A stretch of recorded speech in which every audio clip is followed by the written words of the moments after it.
ভালোবাসেন। আরেকটি খুশির সংবাদ, আলহামদুলিল্লাহ গতকাল বরিশাল কওমি মাদ্রাসা ঐক্য পরিষদের মহাসম্মেলনে আল্লামা মামুনুল হক সাহেব দামাত বারকাতুহুম এবং চরমোনাইর হুজুর সৈয়দ মোহাম্মদ মুফতি ফয়জুল করিম সাহেব, রিজাউল করিম সাহেব দামাত বারকাতুহুম, তিনারা বলছেন আমরা হাতে হাত রাখলাম, অর্থাৎ আল্লামা মামুনুল হক সাহেব এবং চরমোনাইর পীর সাহেব এরা বলেছেন আমরা হাতে হাত রাখলাম, আপনারা বিপ্লবের জন্য প্রস্তুত হন। অর্থাৎ আমি ইনশাআল্লাহ সকলকে বলতে চাই, এদেশে একদিন ইসলাম কায়েম হবে, হয়তো আপনার আমার মাধ্যমে অথবা আপনার আমাকে ছাড়া। সেই জন্য দেখেন আফগানিস্তানে 1 বছর নয়, 10 বছর নয়, 30 বছর নয়, 40 বছর পর্যন্ত দিন প্রতিষ্ঠার জন্য, খেলাফত প্রতিষ্ঠার জন্য চেষ্টা করেছে। তারা এখন আফগানিস্তানে ইসলামী রাষ্ট্র কায়েম হয়েছে কিনা বলেন? হয়েছে না? সেই জন্য ইসলামী রাষ্ট্র ইনশাআল্লাহ বাংলার জমিনে কায়েম করতে হলে মেহনত করতে হবে। দুনিয়ার কোন জিনিস মেহনত ছাড়া হয় নাকি? মুরব্বীরা বলেন। মুরব্বীরা এরকম ভাবে দেখেন, ভেবে কোন জিনিস মেহনত ছাড়া হয় না। এখন পেঁয়াজ লাগাইবেন, গভীর রাত্রে অনেকে পেঁয়াজের চারা দিচ্ছে, পেঁয়াজের চারা উঠাচ্ছে, পেঁয়াজ লাগাচ্ছে। দুনিয়ার জিনিসের জন্য যেইভাবে মেহনত করতে হয়, আখিরাতের জন্য ওই রূপ ভাবে মেহনত করতে হবে। সেজন্য আমি আরেকটি দাওয়াত দিয়ে যাই, আগামী 27শে নভেম্বর অর্থাৎ এই বুধবার, আর মাঝে 2 দিন, সোম মঙ্গল, বুধবারে আপনাদের ফরিদপুরের রাজেন্দ্র কলেজ ডিগ্রি শাখা মাঠে আল্লামা মামুনুল হক সাহেব আগমন করবেন জোহরের সময়।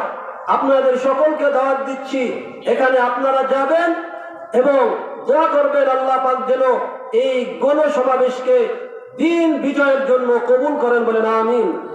সেই জন্য আমি অনুরোধ করব, মিরাকান্দার মুসলমানেরা, উলামায়ে কিরাম যদি আপনাদেরকে কোরআন হাদিসের কথা না বলে কোথায় পাবেন নাকি? সেজন্য উলামায়ে কিরামের সাথে সম্পর্ক রাখবেন। আল্লাহ পাক রব্বুল আলামিন বলেছেন, ওয়া কানা হাক্কান আলাইনা নাসরুল মুমিনিন। মুমিনদেরকে সাহায্য করা আল্লাহ পাকের জন্য এরকম ভাবে জরুরি হয়ে যায়। তাই মুমিন তো আমাদের হতে হবে, ইমানদার হতে হবে, আল্লাহ পাকের ভয় আমাদের ভিতর আনতে হবে। আজকে আমরা ইমানদার নামে বলি, কিন্তু নামাজের সময় নামাজ পড়ি না।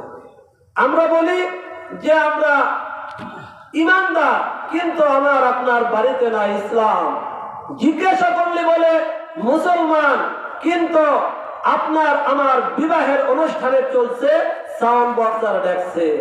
সেজন্য মুসলমান, উদখুলু ফিস সিলমি কাফা, অর্থাৎ ইসলামের ভিতর আমাদেরকে পরিপূর্ণভাবে ঢুকতে হবে।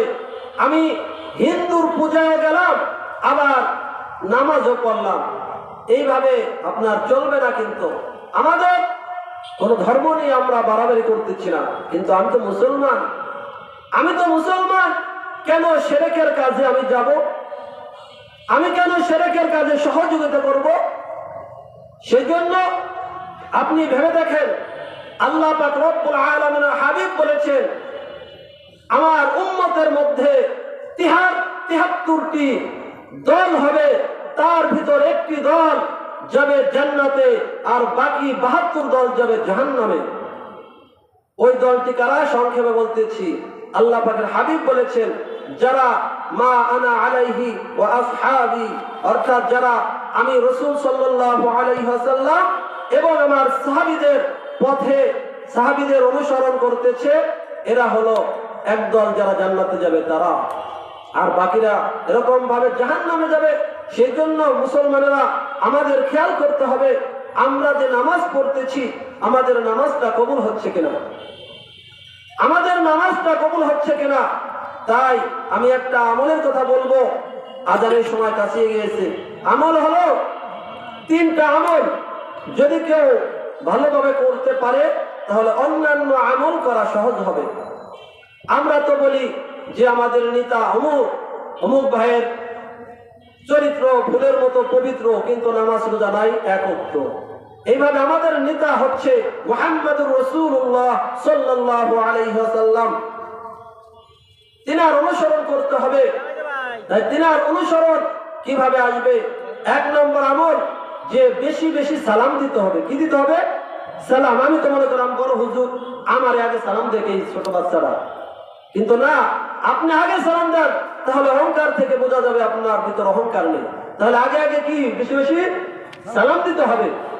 দুই নাম্বার, এরকম ভাবে প্রত্যেকটি ভালো কাজে ডান দিককে প্রাধান্য দিতে হবে। তার ভিতর দেখেন, স্যান্ডেল যখন পরবো, জুতা পরবো, ডান পা আগে ঢুকাবো, এরপরে বাম পা পরে ঢুকাবো, এবং খোলার সময় বাম পা আগে খুলবো, ডান পা পরে খুলবো। এইভাবে জামা পরার সময় মহিলারাও খেয়াল করে শুনি, জামা পরিধানের সময়ও ডান হাতা আগে ঢুকাবো, পায়জামা বা প্যান্ট পরার সময় ডান পা আগে ঢুকাবো, বাম পা পরে ঢুকাবো। এরপরে 3 নম্বর হচ্ছে,